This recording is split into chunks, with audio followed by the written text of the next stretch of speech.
অর্থ আত্মসাৎ ও শিডিউল ফাঁসানোর অভিযোগ পাল্টা অস্বীকার এবং সবশেষে ভয়েস রেকর্ড ফাঁস অভিনেত্রী তানজিন তিশা ও কলকাতার সিনেমা ভালোবাসার মরশুমের প্রযোজক শরীফ খানের দণ্ড এবার গড়াচ্ছে আদালতে। ভুয়া অজুহাত ও মিথ্যাচারের অভিযোগ তুলে এবার তিশার বিরুদ্ধে মামলা করার চূড়ান্ত সিদ্ধান্ত নিয়েছেন ভারতীয় এই প্রযোজক।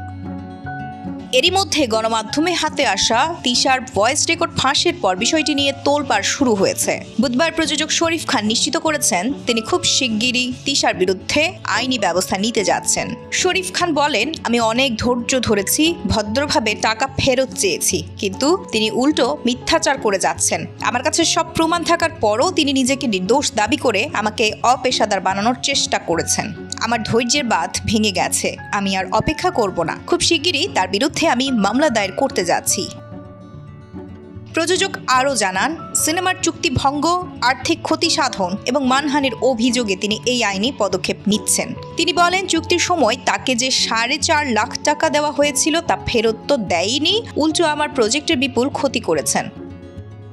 সাকিব খানের সিনেমার দোহাই দিয়ে শিডিউল পেছালেন, ভিসা নিজে করবেন বলে কথা দিলেন, আর এখন সব দোষ আমার উপর চাপাচ্ছেন। আমি আইনের মাধ্যমেই এর বিচার চাই।